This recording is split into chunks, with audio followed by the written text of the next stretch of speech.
Acredito que estamos ao vivo, então, na nossa página do Facebook. Eu sou Marília Denardim Budó e sou uma das organizadoras do livro Ensaios de Resistência, Retrocessos, Denúncias e Apostas sobre o Brasil Golpeado. Nós estamos aqui hoje para fazer o lançamento dessa obra, dentro da programação da Feira do Livro de Santa Maria, e estamos, então, aqui com algumas autoras e autores, e também, é claro, nós três que somos membros da organização, eu, Assísio Pereira e Vilmar Debona. Esse livro, ele teve origem em um curso de extensão que aconteceu na Universidade Federal de Santa Maria, no ano de 2018, organizado também por nós três, Marília, Assísio e Vilmar, e que convidamos, então, pessoas que vieram falar sobre os impactos do golpe de 2016 em vários cenários do Brasil, de todas as disciplinas. Nós tivemos, então, palestras sobre os impactos na saúde, no SUS, no desmonte do SUS, impactos relativos às questões de segurança pública, falamos bastante sobre a intervenção que acontecia naquela época no estado do Rio de Janeiro, intervenção federal, né, que trouxe também várias consequências problemáticas do ponto de vista da violência, né, militarização da segurança pública. Tivemos também temáticas vinculadas aos aspectos históricos, né? O professor George Conrad falou sobre a história dos golpes durante a nossa República. Tivemos também reflexões mais filosóficas, né? Como a fala do professor Vilmar Debona, que vai falar na sequência também. Tivemos um debate super importante sobre as questões interseccionais, né? Então, todos os retrocessos que o golpe de 2016 também trouxe para as populações de mulheres, mulheres trans, travestis, né? Toda a questão da diversidade sexual e também da questão racial. Então, todos as ameaças, as políticas de cotas, todos os problemas vinculados ao que tivemos em termos de retrocesso do ponto de vista da própria representatividade política, né, pensando que o governo que tivemos na sequência, no pós-golpe, que temos ainda no contexto atual, né, um governo que é dominado, né, por homens brancos, né, dentro de uma lógica heteronormativa e sempre, ainda por cima, né, agora temos um aprofundamento da militarização no governo. Tivemos também, então, além de todas essas temáticas, nós convidamos para fazerem parte da organização deste livro, então, para contribuírem com capítulos. Tivemos também as contribuições do professor Luiz Felipe Miguel, que é professor na Universidade de Brasília, e que foi quem, na verdade, ensejou a criação de vários cursos chamados O Golpe de 2016 e o Futuro da Democracia no Brasil, no ano de 2018, justamente no contexto em que ele havia criado um curso e havia sido censurado, bem dizer, por um determinado comentário, né, do ministro na época. E, em solidariedade, né, mais de 30 universidades criaram cursos com esse título e se propuseram a fazer esse debate crítico a respeito do que vinha acontecendo no contexto político no pós-golpe. Não sei como vocês se encontram agora, mas a sensação que eu tenho é que isso foi numa outra era, né? Não que a gente não esteja colhendo nesse momento os frutos justamente de todo aquele processo político do contexto de 2015, 2016, 2017 e mesmo do governo Temer 2018, as eleições de 2018, né? Aconteceram logo depois que terminamos o nosso curso, mas tem tantas coisas aconteceram nesses 2 anos, eu acredito que será fundamental, né, então, ouvir essas autoras, esses autores, tudo que eles têm a nos contar aí, apesar do nosso tempo curto, mas espero que essa live também sirva, né, para a gente tentar compreender um pouco como esse golpe de 2016 repercute no que a gente está vivenciando hoje, em termos de ainda, né, retrocessos cada vez mais profundos do ponto de vista dos direitos humanos, das questões ambientais, das questões vinculadas à agricultura, né, alimentação, própria segurança alimentar e tudo mais. Então, eu vou encerrar minha fala e vou convidar o colega Císio Pereira, que também é organizador do livro, também é autor de um capítulo, para, então, usar o microfone. Obrigada, gente. Muito boa tarde a todas e todos.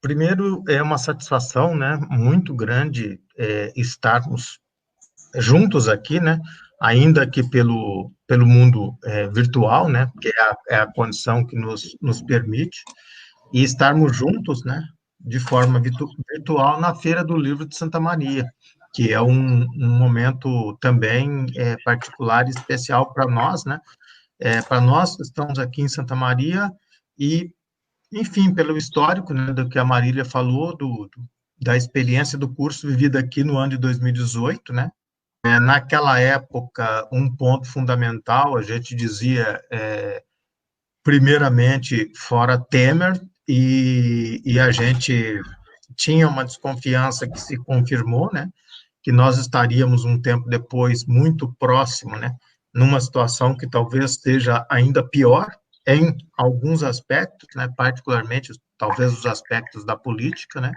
e esse curso, né, que acabou levando, motivando a produção desse material, desse livro, esse curso foi um curso de extensão, né, e que surgiu, eu, Marília e Vilmar, a gente coordena a obra e acabou coordenando, organizamos o livro e acabamos por coordenar o curso, mas o curso surgiu, na verdade, de uma proposta coletiva com muito mais gente, né? O Marcos, que está aqui, o Everton, que também está no livro, mas que não está aqui no momento, o Jorge, que está aqui, né? A Bia, que participou desde o início, né? Quando a gente começou a discutir essa questão, a gente tinha uma grande preocupação, né? Trazer a competência acadêmica das professoras e professores da instituição, articular isso, né, com os estudantes da instituição, e, ao mesmo tempo, tinha que ser um curso de extensão, ao nosso ver, porque a comunidade externa tinha que estar envolvida, né, e por isso a gente pensou, e o curso foi no centro da cidade, que é um local que facilita o movimento do povo dos bairros mais periféricos da cidade em direção ao centro de Santa Maria, como o campus está bem fora do centro, né, ele está bem deslocado para a população de Santa Maria, particularmente para quem se desloca de transporte coletivo, e esse movimento todo, né, pensado a partir da extensão e que trouxe esse conjunto todo, tinha também como problematização e preocupação, além de tudo isso que já foi colocado aqui, a questão de que nós teríamos que tratar com a competência acadêmica, mas também teríamos que tratar politicamente o que era político, porque entendíamos, como continuamos a entender, que é fundamental, né, que os professores, pesquisadores, as professoras pesquisadoras dentro das instituições, elas têm que estar necessariamente comprometidas com o processo político de dentro e de fora da instituição.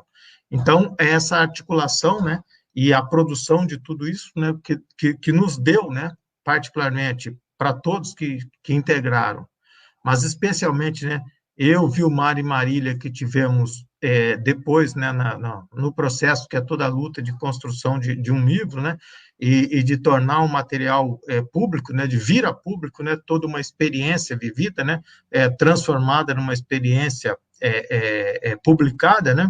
Então, ao construir isso, né, é um orgulho muito grande a gente ter, né, as pessoas juntos, né, porque nós fizemos isso sem o envolvimento fundamental dos estudantes, né, do direito, né, dentro da organização desse trabalho, junto lá, de todos que se envolveram e de todas que se envolveram diretamente, as pessoas que convidamos, né, como o Luiz Miguel e o Walter, né, que está aqui com a gente, a gentileza e a presteza e a rapidez em estar, em compor, né, e fazer parte desse projeto. Então, assim, e essa discussão toda, né, de fundamentalmente, né, quais seriam as consequências para as políticas públicas, né, e o que já estávamos a viver em 2016 e o caminho que estamos hoje e que caminhamos, né, numa linha de muita dureza, né, e que o espaço nosso, sobretudo, continua sendo, né, o espaço que a gente acabou escolhendo por título do livro, né, o espaço da resistência e o espaço da luta e espaço de esperança de que, enquanto há possibilidade de movimento na história, nós não nos entregaremos a absolutamente ninguém e nem nenhuma força política. Eu Encerro minha fala por aqui e passo para o companheiro Vilmar. Muito bem, eu também gostaria de agradecer a oportunidade de estar aqui, a Marília e o Assísio, meus colegas de organização de livro, e aos colegas também autores do livro, Walter, Márcio e Marcos, e a todas e a todos os outros que participaram. Dizer só rapidamente da satisfação, né, de ter participado desde o início desse evento que se transformou em livro, e até, como o Assísio e a Marília já mencionaram, em vários aspectos de contextualização, dizer apenas que também a professora Bia Oliveira, Maria Beatriz Oliveira, foi também uma das idealizadoras do evento, e, inclusive, compõe o livro com um prefácio. E então, também, ela, acho que infelizmente não vai estar presente aqui, mas, enfim, deixar registrado o agradecimento a ela. E eu gostaria, pessoal, de falar apenas, assim, 2 pontos muito breves. Acho que, na verdade, são 2 pontos complementares. O primeiro é o que a gente poderia chamar de os desafios e as dificuldades de fazermos diagnósticos, principalmente de fazermos diagnósticos maduros, se a gente pode chamar assim, de forma imediata, ou no calor do momento do objeto do livro, ou seja, do golpe de 2016, e principalmente... né? E... ao mesmo tempo, a possibilidade, pelo menos a possibilidade de aprimorarmos ou de podermos fazer diagnósticos melhores, né? O mais bem, ou talvez mais maduros com o passar do tempo. Então, não que eu esteja dizendo isso para querer justificar o atraso, assim, o fato do livro ter saído bastante tarde, digamos, em relação ao objeto em questão, mas, ao mesmo tempo, com isso, dizer que talvez, justamente por isso, né, pelo fato de ter demorado para sair, quem sabe a gente tenha conseguido, não sei, os leitores aí que vão dizer, a gente tenha conseguido, digamos, ler assim com uma distância um pouco mais segura, talvez eu diria, alguns efeitos, né, não só colaterais, mas efeitos em geral do golpe de 2016.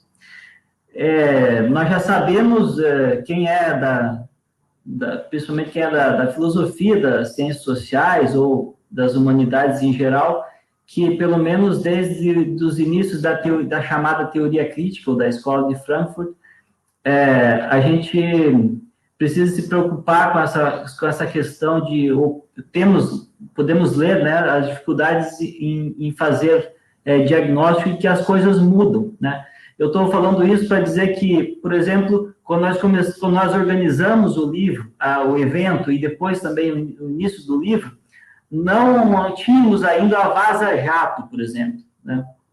Em que a Vaza Jato foi toda uma nova experiência de não uma janela, mas uma porta, quem sabe enorme, que se abriu para a gente compreender melhor as coisas. E, salvo com exceção de um ou outro capítulo, né, do livro que entraram depois do evento, que mencionam, né, isso, menciona a questão da Vaza Jato, mas de leve, nós já tínhamos, a maior parte dos artigos já tinham sido escritos antes, né? Então, levar em conta essa questão do contexto. E, para finalizar, um segundo ponto que é complementar é o que a gente poderia chamar da natureza do golpe, né?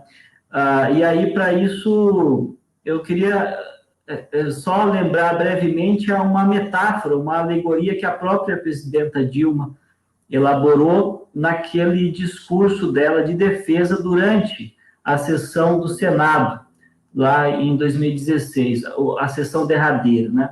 e a metáfora dos fungos do golpe. Ou seja, ela distinguiu de uma forma muito clara a diferença, ou as possíveis diferenças entre um golpe militar e um golpe parlamentar, e chamou esse último, né, o golpe parlamentar, que é o caso do objeto em questão do livro, de um golpe de fungos. E justamente por isso que seriam fungos, pelo fato de serem fungos, né, metaforicamente, que atacam a árvore da democracia, que ela, aliás, uma árvore que a gente poderia dizer não frondosa, mas já aperreada, né? Mas justamente por ser um ataque de fungos e não a machadadas, como seria o golpe clássico no militar, nós teríamos muito mais dificuldades de identificar os fungos, antes de tudo, e depois os efeitos dos fungos. Então, o meu capítulo até trata um pouco disso, fazendo uma relação, uma possível relação hermenêutica com uma elaboração de Hannah Arendt, do mal banal, que também utiliza a metáfora do fungo, né? Mas para dizer assim que talvez o livro possa ser olhado como tentativas de compreensão e talvez tentativas de dar nome aos fungos e a seus efeitos. Então, seria isso. Obrigado. Passo a palavra, então, acho, para o professor Walter Pomar. Fique à vontade.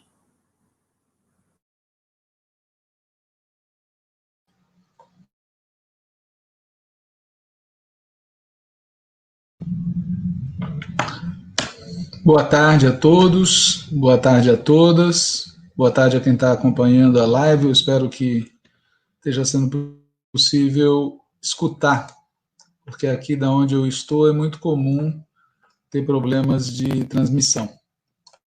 Bom, como foi explicado aqui, meu nome é Walter, Universidade Federal do ABC, e como os colegas, eu estou aqui para participar dessa live de lançamento do livro Ensaios de Resistência, Retrocessos, Denúncias e Apostas sobre o Brasil Golpeado. Nós somos diversos autores e autoras, alguns estão aqui, outros vão participar da live, então acho que não é o caso de eu nomear a relação, mas é muito importante destacar que é uma obra coletiva e isso tem seu valor específico. Na apresentação do livro, a Císio, a Marília e o Vilmar, eles fizeram algumas perguntas que eu quero ler aqui. Eles perguntam, abre aspas, quanto desse golpe, em suas variadas facetas, já compreendemos? Quanto ainda seremos capazes de compreender e quanto tempo necessitaremos para tanto? Ponto de interrogação, fecha aspas. Bom, já se passaram 4 anos desde o golpe. E houve golpe. E é sempre bom reafirmar isso, porque tanto na direita quanto na esquerda houve e segue havendo gente que argumenta que não foi bem assim, que não teria havido um golpe naquele momento. Na direita, por argumentarem que teria tudo corrido de acordo com os trâmites institucionais. E setores da esquerda que, no afã de criticar a política adotada pelo governo Dilma, não perceberam o que estava em curso. Houve golpe. E o golpe incluiu 3 movimentos principais, né? O impeachment, a condenação, prisão e interdição do Lula e a eleição do Bolsonaro. Importante destacar esses 3 elementos e lembrar também que o golpe foi obra de uma coalizão baseada numa aliança entre diferentes setores da classe capitalista, junto com sua tropa de choque, os setores médios conservadores. E uma questão chave para nós é qual é o objetivo estratégico desse golpe, né? Vários dos artigos do livro, no fundo, falam disso. Falam daquilo que se pretendia fazer com o golpe, né? E eu chamo a atenção para objetivos estratégicos do golpe. Por um lado, mais do que afastar o PT ou afastar a esquerda do governo federal, o golpe visava e visa ainda destruir as condições que tornaram possível, ao longo dos anos 90, que a esquerda disputasse para valer o governo federal. Não o poder, mas o governo federal. E quais condições eram essas? Respeito mínimo às regras do jogo, possibilidade de usar o Estado para fazer políticas públicas e existência de um forte movimento sindical e popular e de uma esquerda partidária. Sem essas condições, a chance da esquerda e, portanto, da classe trabalhadora vencer eleições é o mínimo. A chance de vencer eleições e tomar posse se reduz também ao mínimo. E a chance de tomar posse e fazer um governo que acumule para vitórias futuras fica ainda menor. Então, esse é um primeiro objetivo estratégico do golpe que eu queria destacar. Destruir as condições da esquerda, no sentido amplo da palavra, conquistar governos e usar esses governos para fazer transformação. Mas tinha um motivo, que era completar as chamadas reformas neoliberais, ou seja, desfazer os logros, as realizações parciais do ciclo 1930-1980, jogando o Brasil de volta à condição de uma nação primário exportadora. Claro que para fazer isso, num país com 210 milhões de habitantes e com a complexidade do Brasil, seria, é e será preciso muita opressão e muito sangue. Vamos falar as coisas como elas são. Entre outros motivos, porque se compensará com violência estatal e paraestatal o fato de se regredir nas políticas públicas que, mal ou bem, vieram se aplicando desde 88 e, em particular, desde 2003. Meu artigo na coletânea trata exatamente de uma dessas políticas públicas, a da Previdência. É um artigo pequenino, não tem nada de especial nele, e dele eu destacaria apenas uma ideia. A esquerda, no sentido amplo da palavra, não pode aceitar a ideia de que exista um déficit estrutural nas contas da Previdência. Porque aceitar essa ideia só é sustentável se nós tratarmos a dívida pública e a tributação regressiva como variáveis imutáveis e uma espécie de dom da natureza. Porque uma vez que você considera que a dívida pública e a tributação podem ser diferentes, podem ser tratadas de maneira diferente, a questão do déficit estrutural nas contas da Previdência some e fica claro que se trata de uma opção política e social. Se as pessoas vão trabalhar até morrer e os que vão pastar dificuldades, ou se as pessoas têm direito a trabalhar enquanto têm condições para isso e a ter uma aposentadoria digna e sobreviver com dignidade como seres humanos. Um comentário final que eu quero fazer é a coletânea chama-se Ensaios da Resistência, pelos motivos que foram expostos aqui e que eu não vou repetir.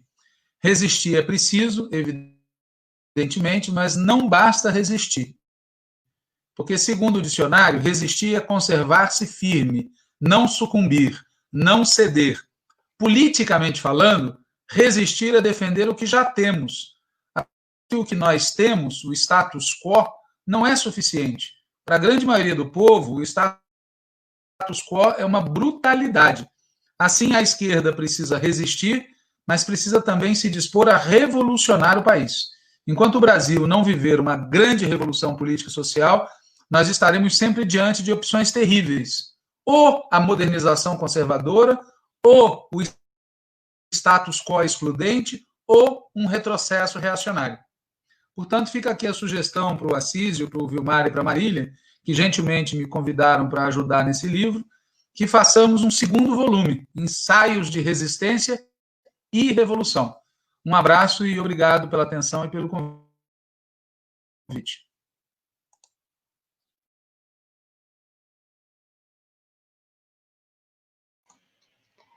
Obrigada, professor Walter. Vamos seguir, então, com as apresentações. Eu vou pedir para o Márcio, então, fazer a sua apresentação enquanto o Jorge volta, pode ser? Pode ser. Ok. Obrigada, acho que deu um probleminha na conexão, alguma coisa assim, né? Coisas do nosso tempo, né? Da nossa tecnologia. Primeiro, dizer que é uma satisfação imensa, né? De novo, reencontrá-los, ainda que nesse novo formato, né? Nesse formato que espero provisório, né? Mas é uma satisfação ver a Marília, o Assis, o Vilmar, conhecer o professor Walter, ver novamente o Jorge, que desde o período do golpe, de uma forma ou outra, nos comunicávamos, né, até o 2018, quando surgiu o curso. De fato, eu quero agradecer a oportunidade de ter participado do curso com vocês, ter sido convidado. Acho que foi a primeira aula, eu, o professor Jorge, né, que inauguramos, e também a oportunidade de escrever o livro, que, na verdade, no meu capítulo, nada foi senão uma espécie de transcrição daquilo que eu havia falado, tanto assim que há uma informalidade na escrita, né, justamente porque o propósito foi tentar trazer para o livro aquilo que eu falei, né, que foi enfrentar naquele primeiro encontro justamente a perspectiva do golpe de 2016, analisando 2 anos depois do golpe, né, o golpe de 2016 e a ruptura da ordem constitucional de 88. E é interessante que nós estejamos falando isso hoje, dia 10, porque segunda-feira, dia 5 de outubro, nós tivemos aí o aniversário dos 32 anos, né, da Constituição da República Federativa do Brasil de 88, que foi golpeada.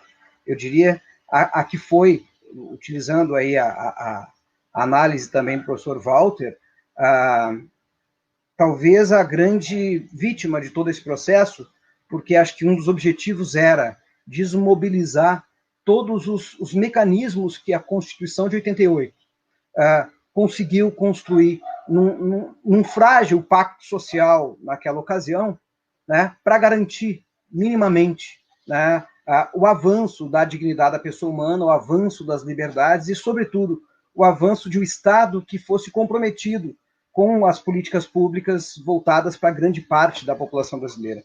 Acho que um dos objetivos do golpe de 2016, e que ainda se desdobra, né, como todos nós estamos falando, foi desmobilizar justamente alguns pilares, né, que construímos em 88 e que serviam de entrave, de certo modo, para esse projeto neoliberal, né, no país. Então, o que eu busquei, em certa medida, foi demonstrar como aquele golpe, o que ocorreu em 2016, sobretudo, né, como o professor Vilmar de Bona falou, parafraseando, lembrando a presidente Dilma, sobretudo quando um golpe de fungos, né? Um golpe de fungos porque dentro das estruturas da própria constitucionalidade, dentro das instituições que deveriam jogar o jogo a partir das perspectivas democráticas e constitucionais, saiu, né, eu diria, esse grande acordo, né, o acordão com o Supremo, com tudo, com a mídia, né, para esse golpe. E, claro, que com a Vaza Jato e os desdobramentos posteriores, isso ficou cada vez mais claro. A utilização do lawfare, da Constituição contra a própria Constituição, né? Do direito contra o próprio direito. E a minha preocupação no artigo foi justamente tentar analisar, em certa medida, como o direito no pós-guerra, ele não pode ser simplesmente um instrumento e uma forma, né? O direito no pós-guerra, ele trabalha com o conteúdo da dignidade da pessoa humana, né? Ele é, em certa medida, revolucionário, né? No conteúdo moral que ele traz depois da Segunda Guerra Mundial. Isso em todas as constituições. E esse elemento tentou se desmobilizar, isso eu tentei, de certo modo, colocar, só que com uma nova forma de golpe. No segundo capítulo eu coloco um pouco sobre o golpe, a evolução dos golpes de Estado, que eles se modificam, né, historicamente, e no nosso tempo é um golpe bem mais sofisticado, né, um golpe que usa a própria Constituição, o próprio direito contra o direito, né, para dar uma aparência, como todos os golpes, em certa medida, 64 também foi assim, se deu uma aparência de legalidade, mas hoje uma aparência maior ainda de legalidade, né, utilizando-se o Congresso Nacional e, sobretudo, o Judiciário, né, o STF, para dar essa perspectiva. Então, o que eu tentei passar era justamente essa ruptura que aconteceu e que colhemos agora frutos nada agradáveis, né? Esse ano vivenciamos grupos paramilitares apoiando o governo, manifestações protofascistas escancaradas, ou seja, um descumprimento cada vez maior já dessa moribunda Constituição de 88, que, enfim, se ela não era perfeita, era pelo menos um escoro para que pudéssemos ir mais para frente, né? Ou evoluir. em aspectos sociais, né, tão necessários para o país. De todo modo, o que nós vivenciamos hoje é um desrespeito escancarado àquelas garantias fundamentais que a Constituição coloca, e me parece que isso é uma consequência grave da ruptura da ordem constitucional lá imposta, porque houve uma ruptura também num certo pacto social que aconteceu e que ancorava essa Constituição Social, essa Constituição de 88. Portanto, é uma satisfação estar aqui na Feira do Livro de Santa Maria com vocês, lançando esse livro 4 anos depois, e que, de fato, nos mostra uma retrospectiva, nos traz muito para refletir sobre o futuro, como o professor Walter colocou, e uma sugestão muito bem-vinda de falarmos, sim, sobre revolução, sobre o que está por vir, sobre o que podemos ainda fazer. Muito obrigado, gente.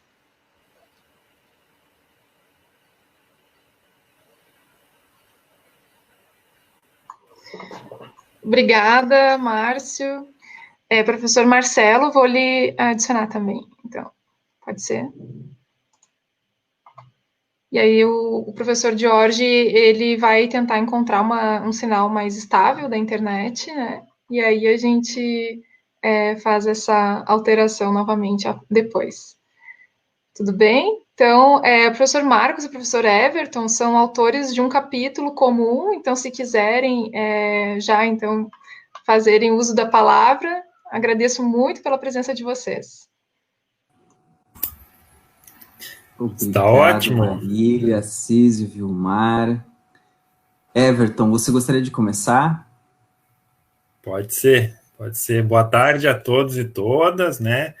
Inicialmente, agradecer muito a oportunidade, né, de ter participado do curso, né, muito importante que foi naquele momento, né, que vivenciamos todos, né? Agradecer a Marília, o Assis e o Vilmar, né, que foram os organizadores tanto do curso quanto desta obra, né?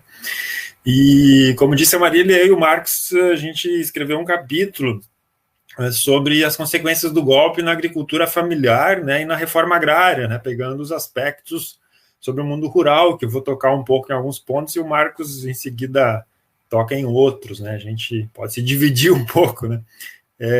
Quando a gente fala em mundo rural, né, e os setores subordinados no mundo rural, né, a agricultura familiar, a reforma agrária, os trabalhadores do mundo rural, né, uma olhada rápida, histórica, assim, né, a gente pode dizer que, historicamente, né, esses setores eles foram secundarizados, né, para dizer o mínimo, né,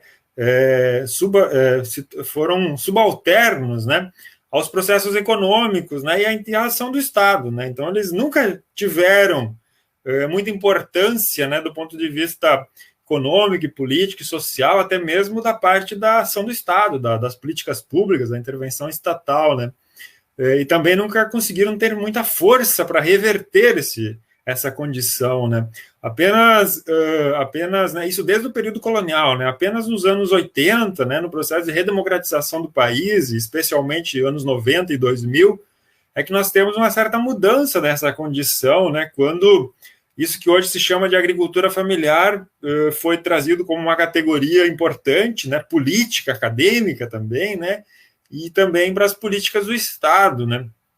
E isso gerou um certo processo de reconhecimento desses setores rurais, né, chamados hoje de agricultura familiar, né, e aí, especialmente nos governos petistas, né, desde os anos 90, né, mas especialmente nos governos petistas, foram criadas uma série de políticas públicas, né, de reconhecimento desses grupos rurais, né, pela categoria da agricultura familiar, especialmente, também outras, né, mas essa ficou mais conhecida, né, e reconhecida pelo Estado, né, como, por exemplo, né, um grande aumento, né, crescimento do PRONAF, né, que é um programa de apoio à agricultura familiar, né, para fins produtivos, né, a criação de um programa de aquisição de alimentos, né, da agricultura familiar, outros, como, por exemplo, o Programa Nacional de Alimentação Escolar, que passa a ter obrigatoriamente cotas, né, da agricultura familiar local, né, enfim, uma série de políticas também na área social, também,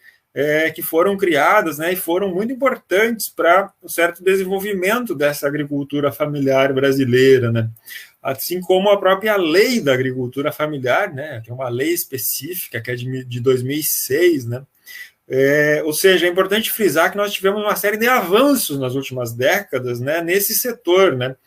E aí, quando a gente olha os enormes retrocessos que ocorreram depois do golpe de 2016, a gente fica bastante impactado, né? Só para citar alguns rapidamente, né, alguns exemplos, né, que estão incluídos no livro, inclusive alguns dados, né, no nosso capítulo, nós tivemos uma enorme redução do orçamento, né, de quase todas as políticas públicas para esse setor, né? Como, por exemplo, o próprio PRONAF, essas políticas que eu citei, né? O Marcos vai falar mais sobre isso, né? Mas também a questão da reforma agrária, né? Redução enorme dos orçamentos nessa área, e algumas políticas até mesmo foram extintas ou foram completamente abandonadas, né? No governo Temer, e ainda mais grave, né? De forma muito mais intensa no governo atual.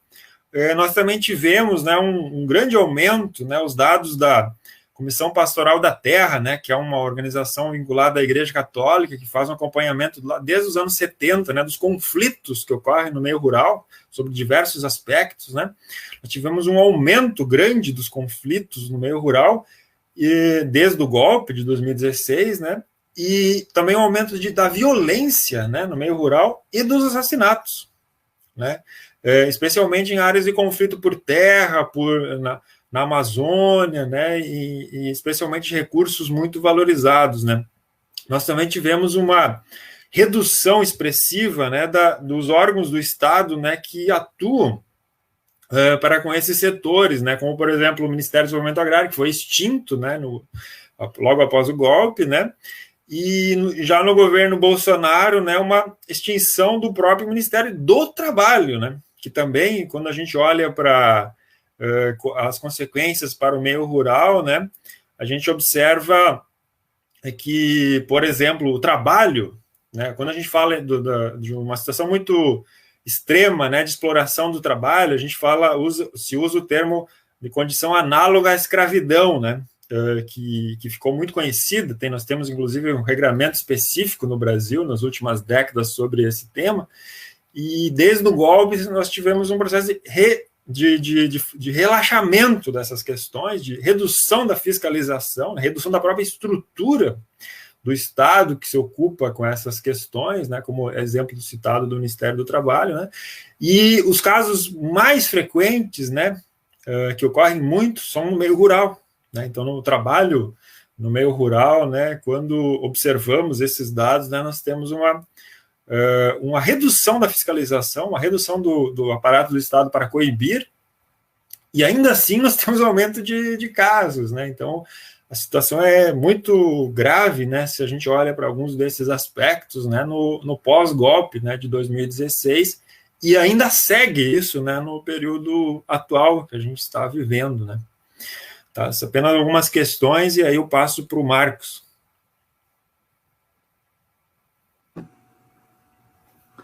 Obrigado, Everton. Já agradecer a Marília, ao Assis, ao Vilmar. Obrigado também, enfim, ao Marcelo, que está aqui na sala conosco, e a todas que estão acompanhando essa apresentação do livro, essa divulgação do livro, né? Eu acho que aquele momento lá que nós construímos o curso de extensão foi muito importante. Eu gostaria de retomar duas palavrinhas aqui que o George estava falando, que era um processo em que o golpe iniciou e ele continua até hoje, né? São outras etapas do golpe, mas ele continua. Lá nós apontávamos várias consequências que estavam acontecendo, e eram profundas as consequências, e que elas tenderiam a se aprofundar ainda mais, né? A se radicalizar ainda mais aquelas tendências que nós apontávamos lá. Por exemplo, eu quero começar essa minha fala por um dado atual. De acordo com o IBGE lançou os dados de insegurança alimentar agora, né, entre 2017 e 2018. São dados de um mês e pouco. Segundo os dados do IBGE, de acordo com a Pesquisa Nacional por Amostra de Domicílios, 4 entre 10 pessoas passam por situações de insegurança alimentar. Isso não é pouco, é muita gente com as condições de existência ameaçadas, condições de alimentação ameaçadas, né? E isso tem tudo a ver com a política que se concebe para o campo brasileiro. Falar em reforma agrária, falar em agricultura familiar, é falar na necessidade de ter uma maior oferta de alimento para a população brasileira. Então, e ali naquele momento em que nós construímos a aula, né, sobre o golpe na agricultura familiar e na reforma agrária, em que apontávamos justamente a passagem, né, enfim, a diminuição dos recursos, ela foi incrível, como para colegas demonstram em vários artigos publicados no livro. Mas o que se apontava ali? Que a agricultura familiar e a reforma agrária, se a partir da década de 90 conseguiram, sobretudo na década de 2000, conseguiram galgar uma posição de reconhecimento, de certo reconhecimento na sociedade brasileira de que necessitava de política pública específica. Olha quem chegou aqui para acompanhar o lançamento do livro. 2018 marca exatamente o fim dessa possibilidade, né, em que a reforma agrária e a agricultura familiar deixam de ser reconhecidas como que esses setores, né, da agricultura familiar deixam de serem reconhecidos como possíveis setores para o desenvolvimento econômico nacional, né? Então, e para a oferta de alimentação da população brasileira mesmo. Então, isso se demonstra hoje com esses dados do IBGE, em que se analisa a insegurança alimentar brasileira. 4 entre 10 pessoas passar, né, por algum problema alimentar é extremamente grave, né? E a reforma agrária e a agricultura familiar deixam, portanto, de serem reconhecidas como questões, como problemas sociais, em que se exige, né, em que se reconhece a necessidade de política de Estado, né, para o desenvolvimento desses setores, para fazer reforma agrária, para distribuir terra, por mais que, obviamente, não fosse uma reforma agrária massiva, como é a reivindicação dos movimentos sociais populares, era uma reforma agrária pontual para distensionar conflitos, mas tinha alguma coisa, né? Portanto, se desliza dessa compreensão de setores que se necessita de política pública, de que o Estado tem que responder com política econômica e político-social, há um deslizamento dessa compreensão para situações em que se identifica, portanto, como caso de polícia. Agricultura familiar, conflito fundiário, reforma agrária, caso de polícia. Então, é esse deslize de compreensão, de tratamento do Estado para esses setores que a gente sinaliza no artigo e que eu acho que a gente continua vivendo hoje, né? Nós vivemos frequentes aumentos de preços de alimentos, insegurança alimentar, enfim, um conjunto de coisas que nós assinalamos que isso poderia acontecer lá no artigo ainda de 2018. E, infelizmente, a gente vive isso ainda. O que requer, obviamente, uma mudança, né, se a gente pensar,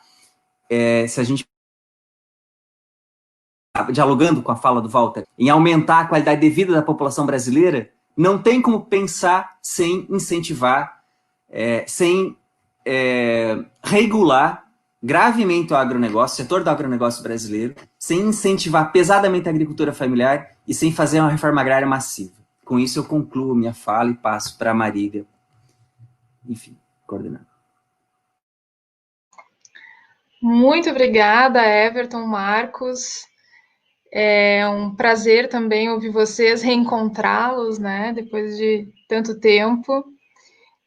A gente tem agora, então, para fazer ingressarem na sala a professora Liane Beatriz Rigg e o professor Jorge Conrad, que está disponível ali. Eu vou retirá-los, Marcos e Everton, tá bem? Foi um prazer. Depois a gente vai responder também algumas questões que estão vindo ali no chat. Aí peço que vocês permaneçam no backstage ali, tá bem?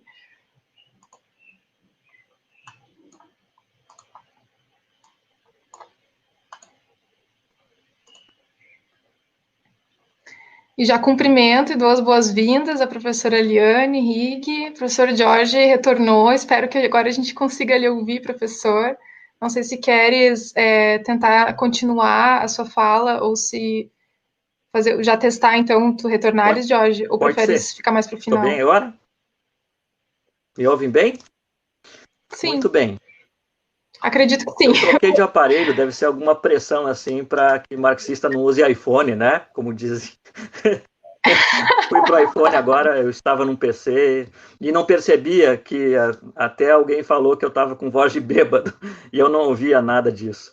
Mas, enfim, o meu argumento que eu vinha desenvolvendo a partir do nosso curso e que consta no livro é que o golpe de 2016 ele não se resumiu a si mesmo, ele continuava em andamento e a decorrência dele foi a cassação da candidatura do Lula, a própria eleição, né, para mim, de forma que atinge a democracia, com fake news do Bolsonaro e as próprias reformas trabalhista, no caso do Temer, e da Previdência, no caso já do governo Bolsonaro.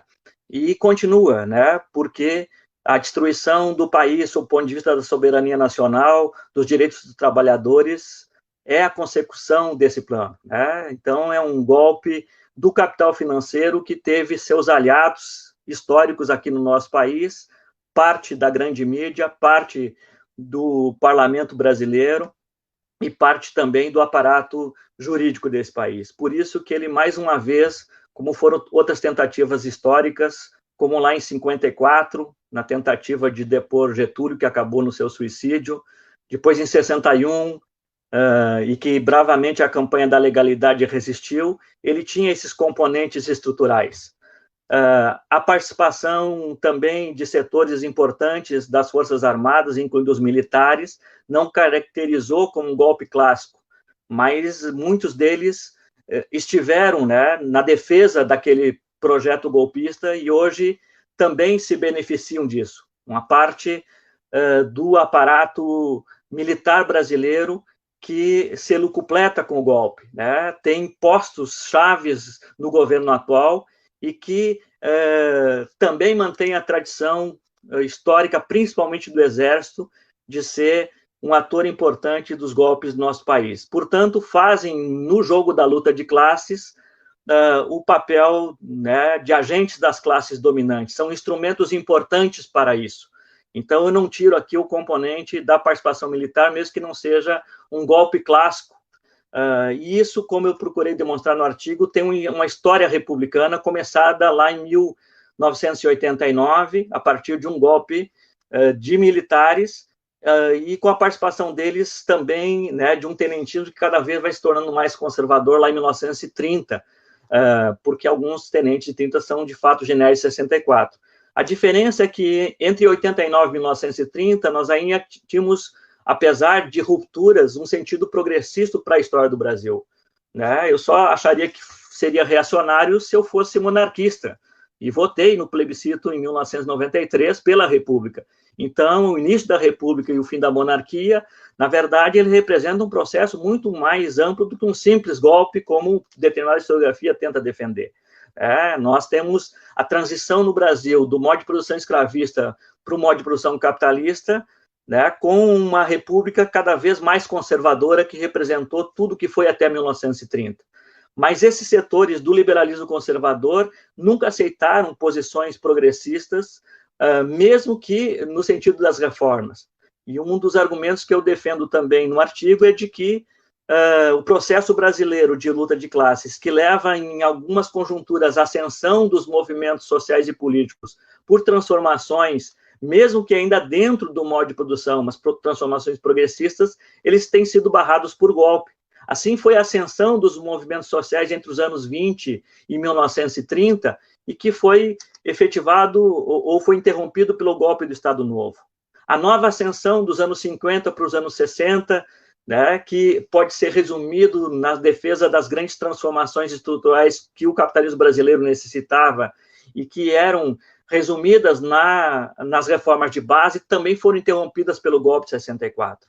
A nova ascensão dos anos 70 para os anos 80, que conseguiu derrotar a ditadura, ela não teve um golpe em si, mas a ofensiva neoliberal golpeou, né, aquela resistência e conseguiu impor governos de característica claramente neoliberal e que impuseram derrotas à classe trabalhadora brasileira, impuseram derrotas aos movimentos sociais progressistas, né? E foi nesse quadro que nós tivemos novamente um governo de resistência, mesmo que não fosse um governo de mudanças de fato, né, de rupturas abruptas com aquilo que nós, que participamos desse processo, defendimos. Foi um governo claramente de conciliação, mas ele avançou, sobretudo, diante da quadra de resistência nas políticas sociais. Não rompeu com o macro modelo econômico do neoliberalismo, mas conseguiu colocar uma cunha naquele processo. E era impensável para as classes dominantes que participaram dessa conciliação durante um tempo, né, que fosse possível, como demonstrou Márcio Postman, que a classe trabalhadora tivesse, de fato, um aumento do poder aquisitivo de compra. O que aconteceu, de fato, nos governos, né, de característica trabalhista no pós-2002. Então, as classes dominantes chegaram a um momento de ruptura. Não começou em 2016, começou, na opinião que eu defendo no artigo, já como parte da reação conservadora no interior dos movimentos de 2013, e consumada pela não aceite da derrota eleitoral em 2014. Mesmo que o governo da Dilma tivesse também feito uma virada mais conservadora na própria política econômica, o golpe começou a ser deflagrado naquele processo. Então, 2016 é consequência, né, desse processo onde, infelizmente, os movimentos sociais e políticos organizados não conseguiram resistir. E não conseguiram porque também tem consequências ao longo do processo histórico, principalmente porque, e essa é uma lição para, né, o futuro imediato, espero que seja um futuro imediato, de que não basta apenas você incluir a classe trabalhadora, ampliando os seus níveis de consumo ou melhorando um pouco, né, o seu poder aquisitivo, né? Nós precisamos instrumentalizar a classe trabalhadora para a resistência de fato, e a resistência é contra esse modo de produção, onde não há mais alternativa diante, né, do capital financeiro, que cada vez mais é voraz, né, e tira os direitos e a soberania dos povos. Então, o artigo teve um pouco desse sentido, né, e eu dizia lá em 2018, no nosso curso, que nós vivíamos não mais uma fase de resistência, mas uma fase de derrotas da classe trabalhadora. Infelizmente, é esse processo que já se avolumou de 2018 para cá. Mas, enfim, né, dentro também das derrotas, a resistência e a luta de classes continuam, e por isso que certamente será bem-vinda essa proposta do Pomar de que tenhamos um volume 2, né, para complementar essas ideias que já foram postas, tá? E foram postas no sentido de que nós, apesar de derrotados momentaneamente, é nessa conjuntura que nós resistiremos, e esse é um livro de resistência. Parabéns a Marília, ao Vilmar, né, e ao Assísio por essa bela obra, e é muito honroso estar no meio de vocês. Pode saber disso. Obrigado.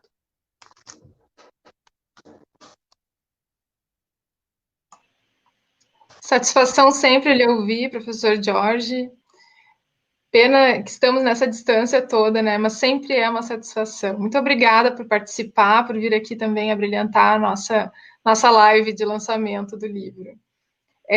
Eu vou, então, convidar o professor Marcelo Vaz Pupo para falar, então, apresentar o seu capítulo, pode ser? Pode ser, sim. Vocês me escutam bem? Como é que está o áudio? Estamos te ouvindo bem. Joia. Então tá bem. Bom, então meu nome é Marcelo, né? Primeiro de tudo, assim, agradecer ao convite da Marília, do Assis e do Vilmar por participar junto desse grande time aí de pesquisadores, de pensadoras, né? Que elaboraram o livro a partir do curso. Eu não participei do curso, né? Então eu fiquei muito grato por esse convite de poder participar, então, da produção biográfica, para trazer o tema da questão ambiental, né, complementando assim essa análise do que vem ocorrendo nesse pós-golpe, né, no nosso país. Eu estou acompanhado aqui da minha filha. Se vocês escutarem algum barulhinho, deixa o papai falar aqui agora, tá bem? Fica bem quietinho. E então, para a gente poder, né, ter um retrato mais amplo, né, a partir um pouco dessa questão ambiental e entender quais são, no conjunto, os processos que estão alterando o cenário da política brasileira, né, do governo federal e por aí vai. Eu tive a parceria, né, na verdade eu sou coautor, junto com a Maíra, que não pôde estar aqui conosco, né, infelizmente. Então eu vou tentar trazer um pouco também do que ela percebe, do que ela analisa, dos dados que ela trouxe ali para o capítulo.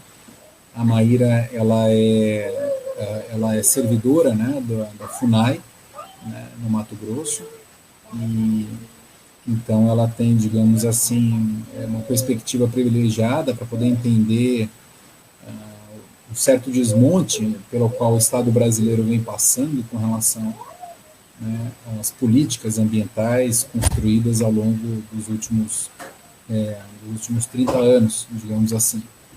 Então a gente traz um pouco esse marco, né, que é a questão da Constituição e da nova República, para poder analisar o que acontece, né, no campo ambiental. De início, eu acho que queria demarcar na minha fala, né, que é fundamental um ponto de partida aqui, que para determinadas linhas de pensamento, para determinadas linhas de raciocínio, a gente, né, não separa a questão ambiental da questão social. E isso é tranquilo da gente poder olhar para o processo histórico brasileiro, né, desde o processo de invasão, de saque e pilhagem, né, do território brasileiro, a partir do ouro, a partir da prata, a partir da sua riqueza mineral, né, depois a partir das plantations, né, a partir da cana-de-açúcar, do ciclo de cana-de-açúcar, do ciclo da borracha, do ciclo do café, né, depois voltamos ao ciclo da cana de novo, ao ciclo da soja, né, o ciclo da mineração. Então, todo esse processo de ocupação do território brasileiro, que tem impacto, né, ao que a gente entende como a questão ambiental, vem acompanhado também do genocídio indígena, vem acompanhado também dos processos, né, forçados de trazer os povos africanos para cá, do processo de marginalização, né, dessas pessoas após a abolição da escravatura, né, a lei de terras, enfim. Então, o nosso diálogo também vai junto também do artigo, né, do capítulo do professor Everton, do professor Marcos, de entender, então, essas relações entre as questões sociais e as questões ambientais, né, no nosso país. De tal forma que as políticas que a gente tem, né, o Sistema Nacional de Unidades de Conservação, instituída pós processo de redemocratização no Brasil, ela não pode ser compreendida sem a ação social, né, de seringueiros, dos povos da floresta, né, dos indígenas, dos povos indígenas, de toda a comunidade também, nas universidades, né, dos intelectuais, dos movimentos sociais, de diversas ONGs também, apesar desse ponto ser bem polêmico, né, mesmo dentro de um campo da esquerda, há de se reconhecer que estrategicamente essa parceria dos povos indígenas, né, dos povos da floresta com determinadas organizações foi fundamental para instituir uma política de conservação ambiental que reconhecesse, né, primeiro o direito originário dos povos indígenas aos seus territórios e, num segundo momento, reconhecer, por exemplo, né, as reservas extrativistas, reconhecer os territórios quilombolas, reconhecer, né, os povos tradicionais como pessoas que desenvolvem, digamos assim, um modo de vida que ele é congruente, que ele é sustentado pela manutenção das dinâmicas ecológicas nos diferentes biomas e nos diferentes ecossistemas pelas quais esses grupos sociais secularmente ocupam, né, ou milenarmente, no caso dos povos indígenas. De tal forma que é tranquilo, eu acho que afirmar que os grandes guardiões, né, os grandes sábios, né, digamos assim, da dinâmica ecológica, das dinâmicas ambientais, são esses sujeitos do campo. São essas populações do campo que sabem manejar a diversidade, né, e sabem produzir vida, mantendo essa diversidade biológica, né, e essa diversidade agrobiológica, mas também, não só mantendo, mas também adicionando, né, agregando novas diversidades, novas variedades, como é o caso, né, das variedades alimentares, né, dos cultivares e por aí vai. Então, um pouco esse cenário que a gente tenta colocar no capítulo, né, e demonstrando como que de 2016 para cá, aquele processo de correlação política entre diversos setores, né, na esfera executiva, na esfera legislativa, ela foi enfraquecendo, né, mesmo no governo Dilma e também no governo Lula também. É só a gente lembrar um pouco da derrota que foi a alteração do Código, né, do Código Florestal, do Código Brasileiro Florestal.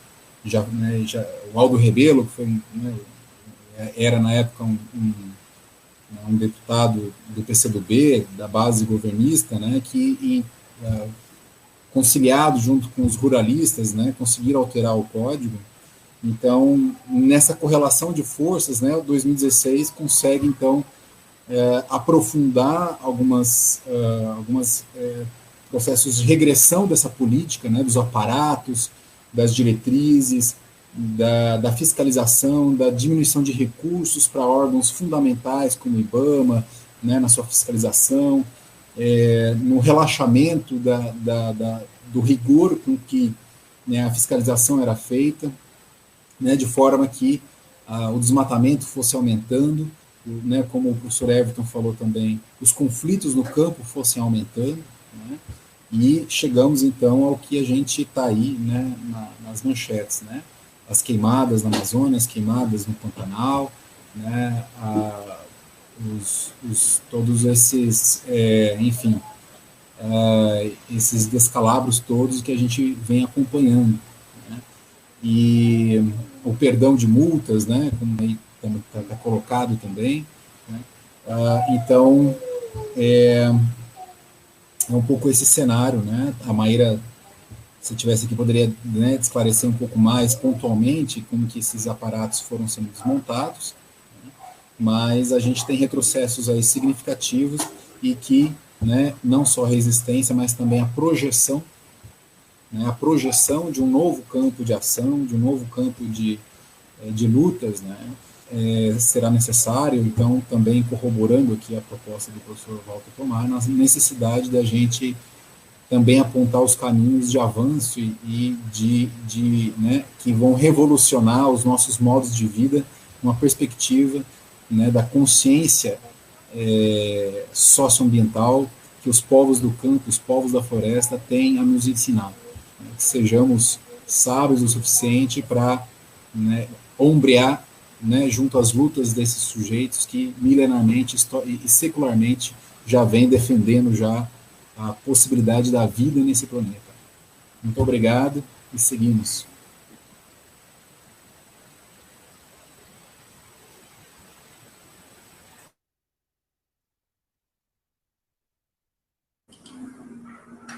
Oi, então, professor Marcelo, muito obrigado pela tua exposição e também agradecendo a Maíra, mesmo não estando presente. E eu passo, então, a palavra à professora Liane. Fique à vontade, Liane. Então, boa tarde a todos, todas. Inicialmente, agradecer a possibilidade de participar desse projeto. Obrigada, Císio, Vilmar, Marília. E nós, então, organizamos um painel e depois sistematizamos algumas questões em torno da saúde, em torno dos efeitos do golpe de 2016 sobre o Sistema Único de Saúde. Fizemos uma opção e com isso dialogamos com o que vem sendo falado aqui. A nossa opção foi buscar na Constituição Federal, né, neste resultado, né, da mobilização, mas também nas suas fragilidades, um aspecto importante que é a relação público-privada. Então, recuperamos na Constituição aquele paradoxo de que é um sistema de acesso universal, responsável pelas ações de promoção, proteção, recuperação e acesso universal e igualitário, né, aos serviços de promoção, proteção, recuperação, mas, ao mesmo tempo, é livre a iniciativa privada. Então, fomos atualizando, olhando para alguns momentos em que o SUS ficou mais robusto, mais potente, e alguns momentos que esteve mais ameaçado, e assim nós chegamos em 2016, 2017, olhando para os efeitos que já se faziam presente, então, imediatamente após o golpe. Os primeiros efeitos que nós chegamos, então, a anunciar nesse artigo, nesse capítulo, diziam respeito a fortalecimento do privado no SUS. E aí, no discurso do primeiro-ministro da Saúde após o golpe, né, aparece esse discurso da notícia de que o Sistema Único de Saúde é muito grande para o Brasil. Também dá notícias de que, talvez sim, planos populares, pouco resolutivos, poderiam ser viabilizados. Então, é um discurso que faz o SUS, que faz o Sistema Único retroceder, né, e que recupera questões que estavam sustentando uma saúde, um sistema de saúde da década de 70, em que o acesso não era universal, que não havia integralidade. Bom, ao mesmo tempo, o SUS vem sendo financiado de forma inadequada. Há um subfinanciamento histórico do SUS.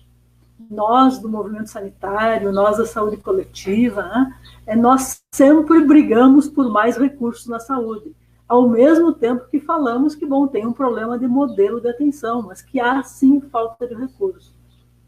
Bom, mas nesta ideia também que vocês já anunciaram ou falaram da continuidade, né, muitas coisas aconteceram depois que esse capítulo foi escrito.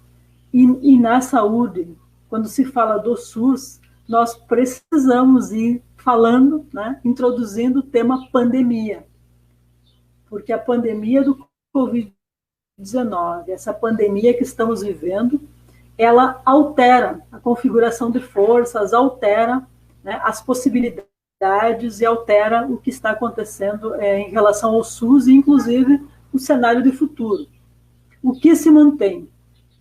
Mesmo repetindo que o SUS é importante, mesmo que outras parcelas da população passem a reconhecer a importância do SUS, nós não superamos uma outra ideia que está fora do SUS, mas é a ideia de que o público, de que essa recuperação, essa manutenção, não se daria com o reforço do Estado, mas sim com a privatização. Então, há um discurso sofisticado, né? Sofisticou-se o discurso em relação à defesa e também o discurso que mantém a defesa do SUS na fachada, mas que golpeia aquilo que é fundamental para a manutenção do SUS. Então, nós levantamos, né, identificamos aí no texto o tema, a questão da privatização, o controle social e o fato de que o SUS vinha num processo de subfinanciamento.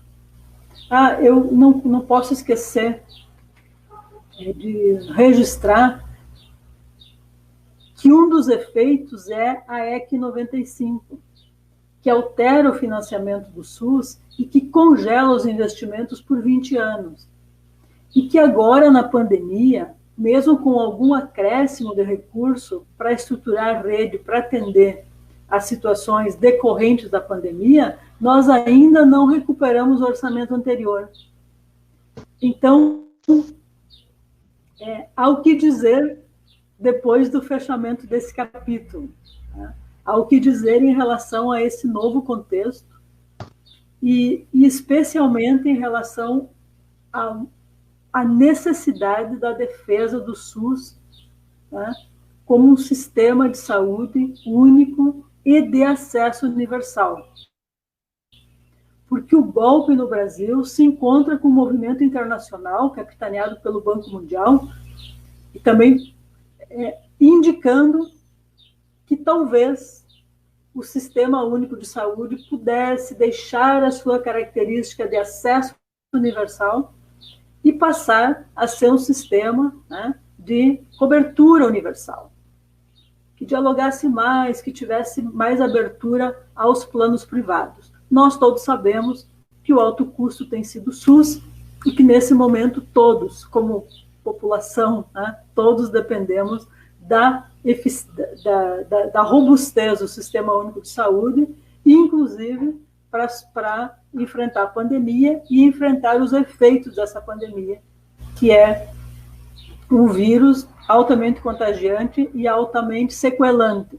Então, o sistema único, o sistema de saúde, né, necessário para a humanidade é um sistema que se assemelha à ideia do Sistema Único de Saúde, com acesso universal, redes de atenção e integralidade, né, sem separar, sem fazer concessões ou deixar partes dele abertas ao lucro da iniciativa privada.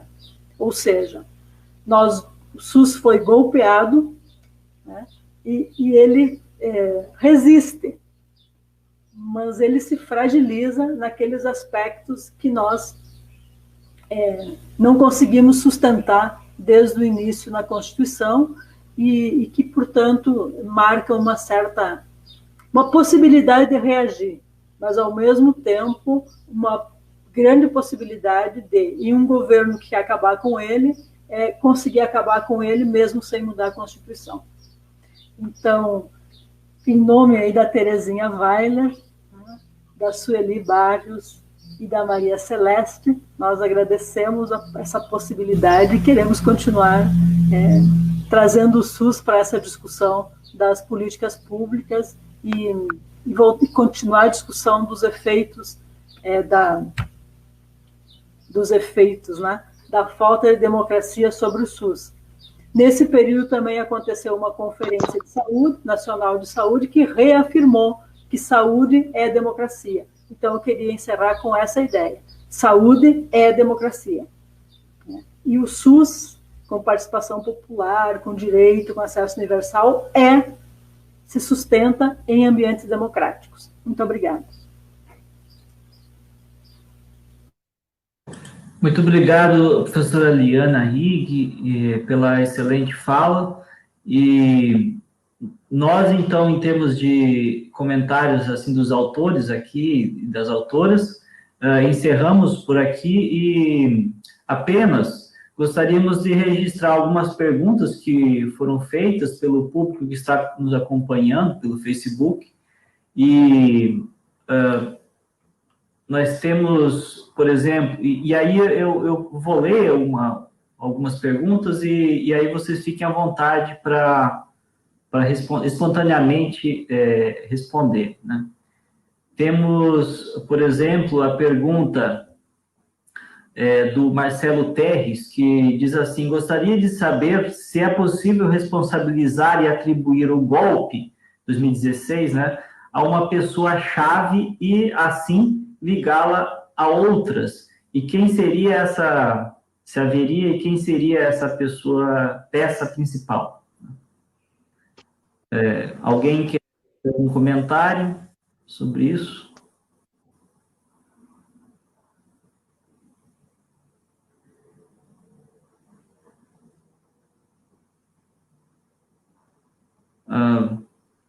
Eu posso comentar.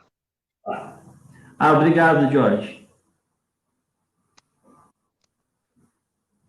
Pois não. Imagino que a pergunta contém a resposta, mas no meu artigo eu falei sobre Sérgio Moro e o papel importante dele nesse processo.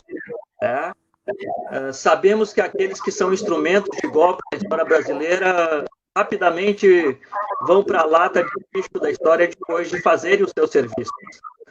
E, de certa forma, com Moro rapidamente aconteceu isso. Né? Mesmo que ele tenha sido coroado com o ministério, essa coalizão golpista rapidamente eliminou as pequenas divergências das frações de classe no interior do golpe. Para isso com outros, tá? Como a gente já sabe, e pela recorrência histórica do que aconteceu lá em 64, lá em 37 e assim por diante. Então, imagino que esse é o sujeito. Mas nós, historiadores, não consideramos, né, nem pelo mal e nem pelo bem, essa visão de que um sujeito só explica o processo. Eu defendi no artigo que esse é um golpe das classes dominantes brasileiras com seus históricos associados. Então, não são só aqueles do aparato jurídico midiático parlamentar, mas sim o capital financeiro e, sobretudo, os interesses estadunidenses no nosso país. E essa é uma semelhança também com o de 64, mesmo que a conjuntura também leve a vários elementos diferentes. Então, hoje já se sabe mais claramente qual é o papel a serviço dos Estados Unidos do senhor Sérgio Moro, principalmente, né, quando a Vaza Jato foi demonstrando isso. Mas nós dizíamos já, desde que ele aparece para a cena política, no início da década, fazendo a instrumentalização do aparato jurídico, que ele tinha esse papel e que ele havia sido treinado nos Estados Unidos. E nos chamavam, né, de invencionistas, de fazer fake news e assim por diante. A história cobra rápido o seu preço no caso desse sujeito. Obrigado, Jorge. E nós temos mais uma pergunta aqui no chat, que eu diria pediria, né, gentilmente, para a professora Eliane responder. É uma pergunta do Cláudio Rogério. Ele diz assim: sou trabalhador da área da saúde, atualmente na saúde pública, e acredito que esse golpe trouxe mais dificuldades ainda. E o pior é que grande parte da população ainda não assimilou a ligação do golpe com a piora dos serviços de saúde. Como trazer essa consciência à sociedade? Como trazer, professora Eliane? Então, é complexo isso, não é? Porque nós temos, sim... Eu acho que o meu som está ruim. Vocês me ouvem? Tá bom, desculpem. Sim, é complexa essa situação, porque tem alguns avanços, tem alguns sucessos do Brasil no enfrentamento da pandemia, que sim se deve ao fato de termos uma estrutura. Há 30 anos nós construímos uma estrutura, vimos construindo uma estrutura de saúde, o que resulta em ter leitos, ter UTIs, ter equipes frágeis. Por quê? Tem leitos, mas não estão em instituições filantrópicas. Tem trabalhadores, mas são terceirizados. Né? Mas, bom, há uma cultura, há gente para trabalhar, há gente para atender, e há uma cultura também de gestão. A nossa vigilância sanitária é especialmente, né, uma vigilância bastante competente. E nós temos uma rede de serviços, né, também bastante robusta. O Cláudio pergunta como fazer as pessoas entender esse cenário que é tão complexo, ou como é muito difícil mesmo. Difícil também porque grande parte das pessoas, inclusive as que nos leem, as que nos assistem, né, nós apostamos muito de que, tendo um plano privado, as coisas estão resolvidas. Nós também somos muito reféns de uma ideia de que, tendo consulta com o especialista, eu tenho resolvido o meu problema de saúde, o que não é verdade.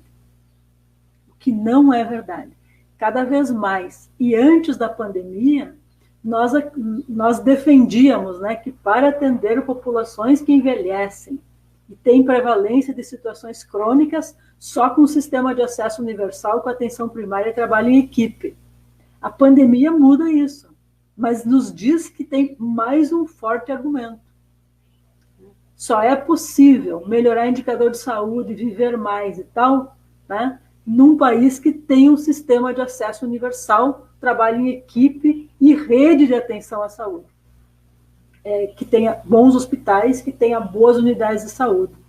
E aí acho que nós assim, professores universitários, trabalhadores de saúde, né, é muito importante que a gente passe a defender o SUS no dia a dia. O SUS é mal avaliado por quem não usa o SUS. E é bem melhor avaliado por quem usa o SUS. Então, muitos de nós, muitas pessoas são reféns de uma visão de mundo, de uma visão de um discurso que não equivale à realidade.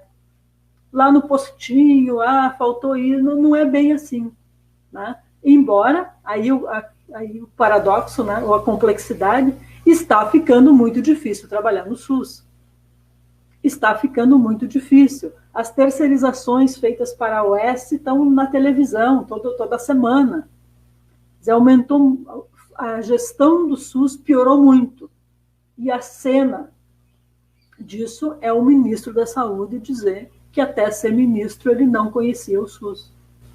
Então, esse sistema complexo, difícil, né? Imbricado, complexo, com uma relação público-privado singular, né? Não pode ser lugar para a gente, para as pessoas aprender o que é o SUS. Então, aí a dificuldade, sim. E acho que tem a fake news, mas tem também a competência para a boa informação. Boa informação e para informação sobre o SUS. Então, a Sueli nos acompanha, que é coautora do nosso artigo, é conselheira no Conselho Nacional de Saúde, e ela está dizendo, sim, que a situação piorou muito depois que escrevemos esse capítulo. Muito bem, então mais uma justificativa para organizarmos o segundo volume. Eu agradeço de novo, professora Liane, e passo a palavra para o professor Assis ou para a professora Marília, se quiserem fazerem algumas considerações, o professor Márcio, o professor Jorge também. Eu só gostaria de complementar uma das perguntas, na verdade, respostas, acho que foi o Marcelo Terres, né, que falou sobre a possibilidade de atribuir uma pessoa específica. O Jorge falou da figura do Sérgio Moro, mas penso que nos desdobramentos de tudo que aconteceu, e sim, eu concordo com o Jorge no sentido de que foi dentro das jornadas ali de 2013 que perdemos espaço, né? Tínhamos um mundo aberto, né, de possibilidades, e a disputa começou ali nas ruas e perdemos as ruas. Eu acho que esses movimentos proto-fascistas começaram em 2013 e, de fato, fizeram com que 2016 ocorresse. Mas não é uma pessoa específica, né? São setores, como falava o Jorge, setores do capital nacional, aliado ao capital internacional, nessas transformações, e, sobretudo, nesse tipo de golpe, nesse novo golpe que a América Latina tem sido pródiga, né? Vários países da América Latina, 2014 para cá, sofreram esse golpe, estão sofrendo, de atuação do judiciário, de atuação de figuras voltadas ao direito. Claro que nós temos aí alguns nomes, eu diria que não só o Sérgio Moro, mas no Ministério Público, o Deltan, né, que também agora está sendo jogado, né, para escanteio, assim como foi o Moro, e muitas outras figuras. Mas vejam, não tem como responsabilizar uma pessoa, tá? Tem algumas figuras no Congresso Nacional daquele período articulando os golpes, mas tem figuras da grande mídia, né, responsáveis aí pela Rede Globo, pela Bandeirantes, pela SBT. Nós temos a nossa grande mídia, também, assim como foi em 64, influenciando nisso. Nós temos grandes figuras, né, do empresariado nacional e abertamente comprando essa briga, como o Luciano Hang, da Havan, né, como o dono da Riachuelo, e daí outras pessoas. Ou seja, nós temos nomes aos bois, mas não é uma pessoa, é um sistema que faz com que essas pessoas, em determinado momento, assumam alguns papéis-chave e consigam desencadear esse golpe. Então, o golpe não é de uma pessoa, são de grupos, de setores do capital, né, justamente por objetivo de golpear, o que nós já falamos, sobretudo a Constituição, e tudo que ela trazia, pelo menos, se não era a melhor das Constituições, era pelo menos o início, como eu disse, né, que ela trazia de garantia. Então, acho que o Sérgio Moro é uma das pessoas. Daltan é outra das pessoas, mas são vários. Não tem como responsabilizar uma pessoa. É sistêmico, né? É sistêmico e mais. Não é só nacional, é internacional. Porque outros países da América Latina também sofreram, estão sofrendo processos semelhantes ao nosso. Seria só para complementar.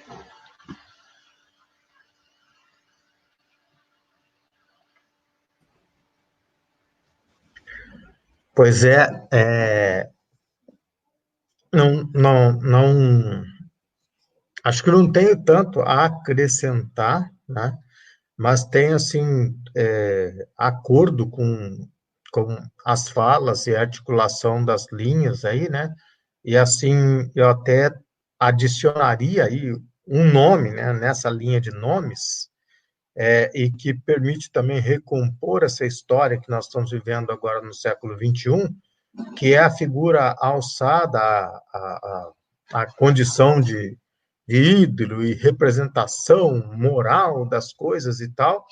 Acho que a gente pode lembrar do Joaquim Barbosa, né, lá com o Mensalão.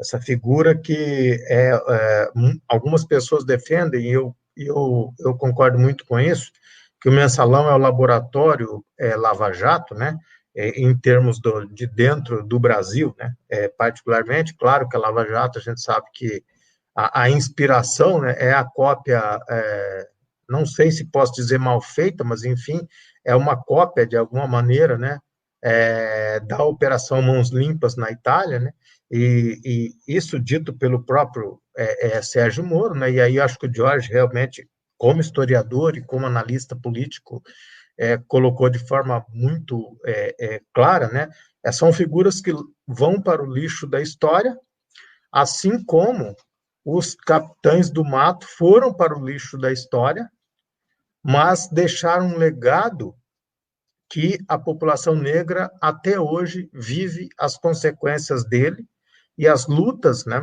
fundamentais até hoje, o extermínio dos jovens negros nas periferias do país, né, ainda é consequência, né, dos capitães do mato que fizeram um papel para o capital e nessa transição toda, né, de mais de um século desse processo, né, e a história nossa, infelizmente, é uma história bastante triste, né, nesse aspecto.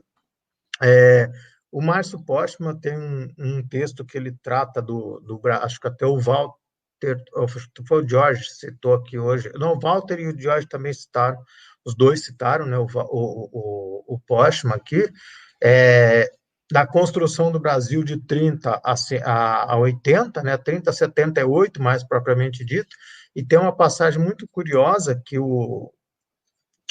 em 2014, o embaixador chinês foi convidado pelo Brasil, pela Embaixada Brasileira, para fazer um evento aqui no Brasil, pela diplomacia brasileira, e ele abriu o evento falando que a referência para a China atual foi o desenvolvimento que o Brasil fez entre 30 e 1978.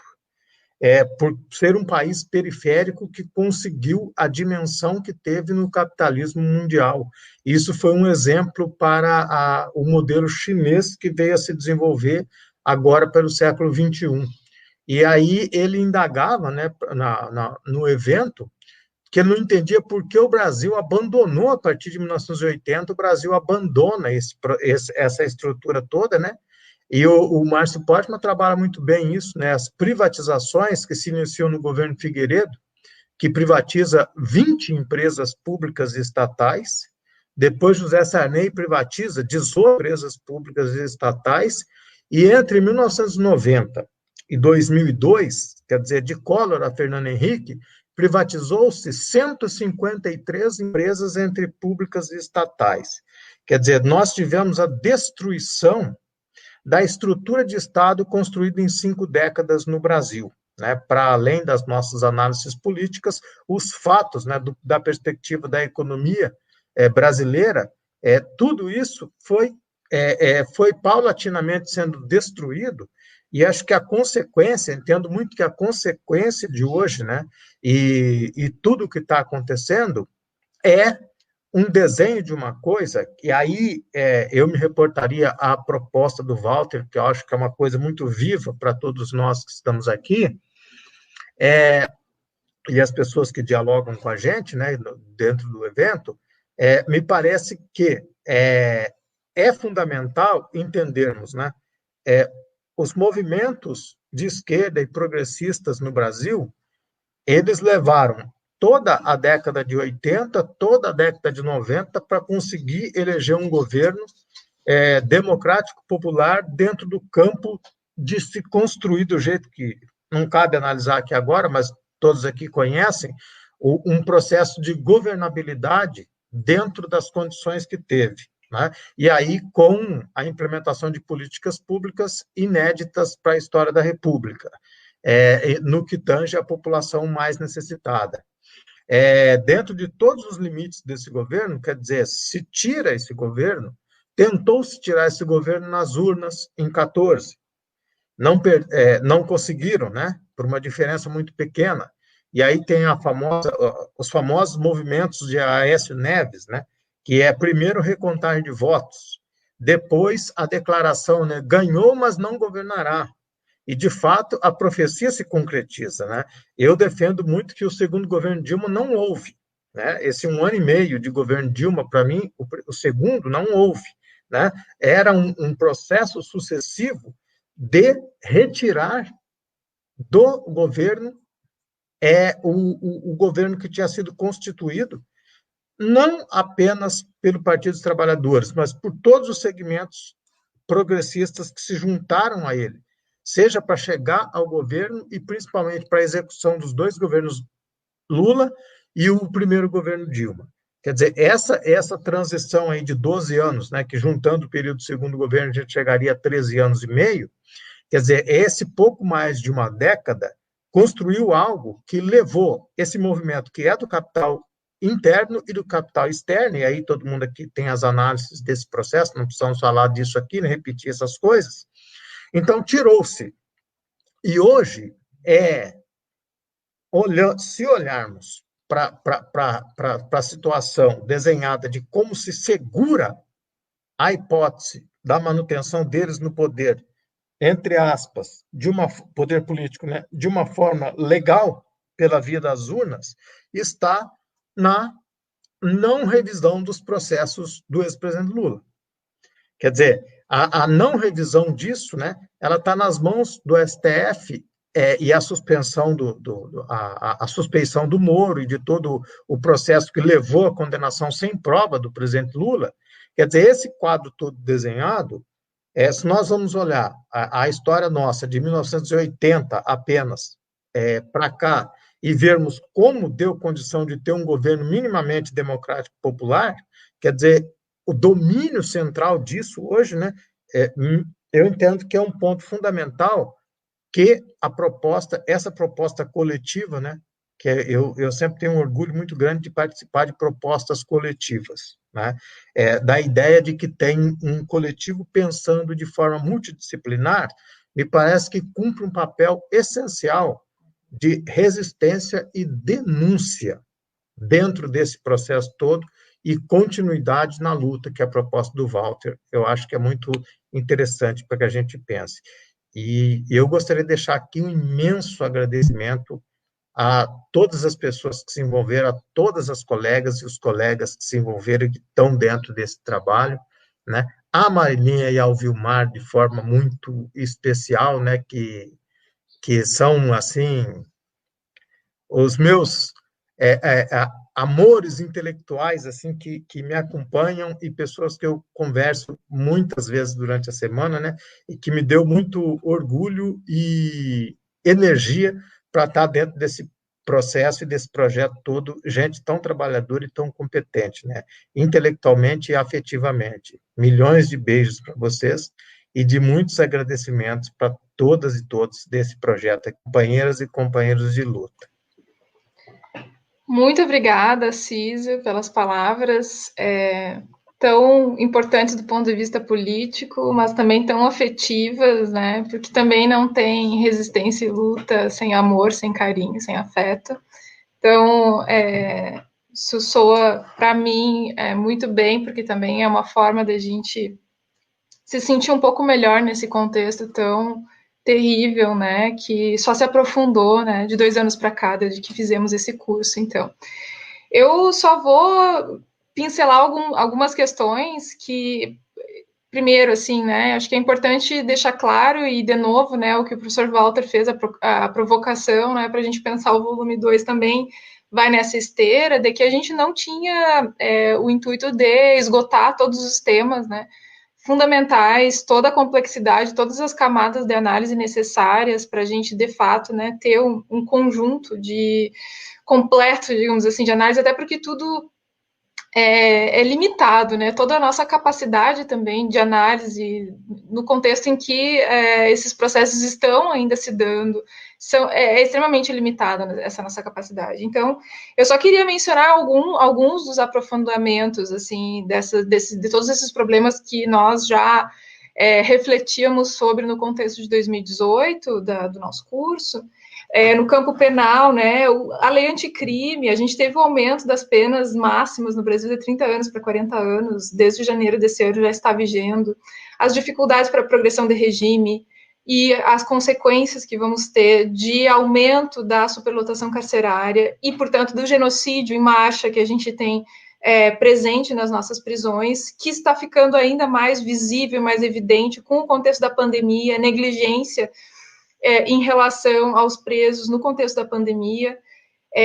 Notar também que isso não é uma responsabilidade apenas do Executivo, e aí o Judiciário também está presente. Então, se por um lado o Conselho Nacional de Justiça recomendou durante a pandemia que os presos de grupos de risco, né, que estivessem para progredir de regime, que eles então fossem desencarcerados, também para evitar, para reduzir a superpopulação prisional e, portanto, evitar também o alastramento do vírus dentro das prisões, o Judiciário não recebeu de maneira positiva essa recomendação e não atendeu a essa recomendação de uma maneira geral. Nós estamos desenvolvendo uma pesquisa sobre as decisões dos tribunais do Rio Grande do Sul e do Tribunal de Santa Catarina, no contexto do grupo de pesquisa que é da UFSM e da UFSC, e a média de 92% de rejeição dos pedidos dos presos de grupos de risco, ou para progressão antecipada, ou para conversão das preventivas em domiciliares, incluindo aí as mulheres gestantes, mulheres com filhos até 12 anos, que a lei já permitia, né, não só permitia, como indicava como regra a conversão da preventiva em domiciliar, enfim. Não vou me ater muito a isso, porque são muitas questões, faço o convite, inclusive, quem quiser seguir o perfil do Infovírus, né, no Instagram e no Twitter, a gente tem divulgado diariamente notícias sobre a pandemia nas prisões. Mencionar a questão do aborto, né, pessoal, eu acho que a gente teve uma conversa, né, sobre a questão dos direitos das mulheres e todo o debate interseccional envolvido, né, nesse ponto lá no curso. Quem falou foi a professora Maria Celeste Landerdal, a professora Laura Cortez, que infelizmente não puderam estar aqui hoje, mas que tem um capítulo excelente sobre isso. Também dizer, né, a professora Sandra Aires também, né, do retrocesso gigante que tivemos com a nova portaria do Ministério da Saúde em relação a toda a dificuldade para a realização do aborto legal. Não estamos nem falando, né, da DPF lá que está no STF para legalizar o aborto no Brasil, mas falando sobre a questão do aborto legal, situação, então, de risco para a saúde da mãe, ou então gravidez resultante de estupro. Toda a dificuldade, toda a burocratização que se construiu para impedir, através de um ato da administração pública, ou seja, não passou pelo legislativo, e impedir o aborto legal no Brasil. Isso tudo para não falar do genocídio indígena, da questão da mineração, do problema do desmatamento, da questão do agronegócio, que foi mencionado aqui, e que sempre é fundamental a gente falar, do enorme aumento de agrotóxicos catalogados como legais também no Brasil nesse último ano. Teve uma aprovação recorde de agrotóxicos que agora são permitidos, a questão do desmatamento, e aí entra todo o debate sobre aquecimento global, negacionismo científico. Quer dizer, acho que temos tema aí para muitos volumes, né, e para a gente pensar, não só, então, essas denúncias que são fundamentais, ainda mais em tempos, né, de fake news, em tempos em que é cada vez mais difícil a gente conseguir ter um diálogo minimamente racional e fundamentado a respeito dessas questões que são tão importantes para o nosso país. Não falei do esvaziamento do CONAMA, né? Enfim, é muita coisa, de fato, para a gente debater. Então, eu só tenho a agradecer pela presença de todo mundo. Lancei coisas agora aqui, né? Só para a gente ficar pensando o que nós vamos fazer daqui para frente, porque acho que é fundamental que tudo termine em reticências. A gente precisa continuar, né? Não tem um outro caminho que não, né, o da luta.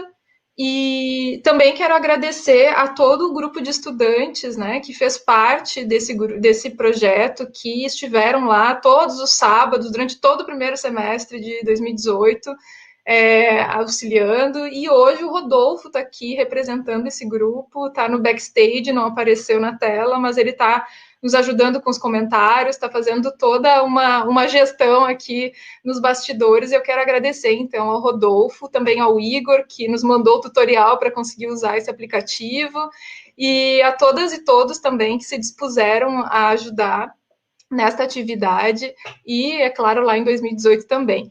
Obrigada também a todas as autoras e autores que gentilmente aceitaram o nosso convite. E eu vou, então, passar agora para o Vilmar fazer o encerramento.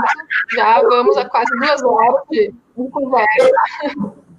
Obrigada. Bom, eu queria, pessoal, só agradecer, reiterar também os agradecimentos que a Marília e o Assísio fizeram, concordar inteiramente com o Assísio, que sem certa amorosidade a gente talvez desiste mais fácil de resistir, e durante até o processo de elaboração, primeiro de organização, digamos, mais geral, primária do arquivo do livro, e depois, principalmente, no trato com a editora, nós tivemos algumas dificuldades e digamos que tivemos que resistir em vista de outro tipo de resistência, e mesmo assim, mas aí o Assis e a Marília sempre ficaram assim, dizendo, não, vamos ter calma, né, e tudo vai, no final tudo dá certo, como dizem os hegelianos, e aí eu acho que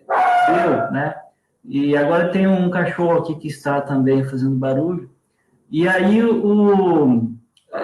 falar só uma palavrinha para finalizar sobre o título do livro, porque tem a ver também com essa proposta do Walter, né, de continuação, e que a Marília ensejou ainda mais agora, que o título, nós discutimos, a Marília, o Assis e eu, num bar em Santa Maria,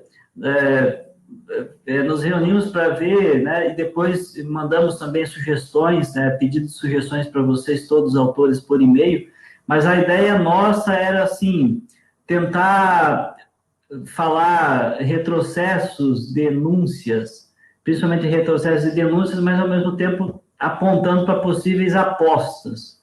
Mas aí, não sei se vocês concordam ou não, mas essas apostas, elas ficaram cada vez mais difíceis de serem indicadas, na medida mesmo em que os textos iam sendo revisados, né? Porque durante as revisões ainda né, alguns, inclusive eu, fiz um pouco, alterei alguns parágrafos, mas aí acho que nós fomos tendo cada vez mais dificuldades, principalmente por causa do principal, eu diria, o principal efeito colateral, no sentido bem forte mesmo, de colateral do golpe, que foi a eleição do Bolsonaro e tudo que veio depois dela, né?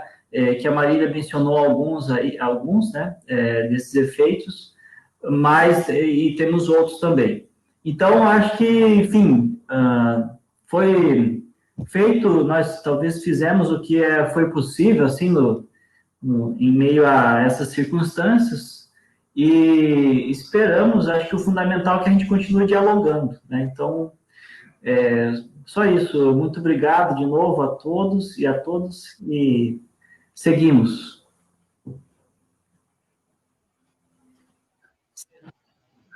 Muito rapidamente, um beijo especial para Beatriz Oliveira, que prefacia esse livro, e foi ela a dar o pontapé inicial dessa ideia do curso, dessa ideia de discutir esse tema.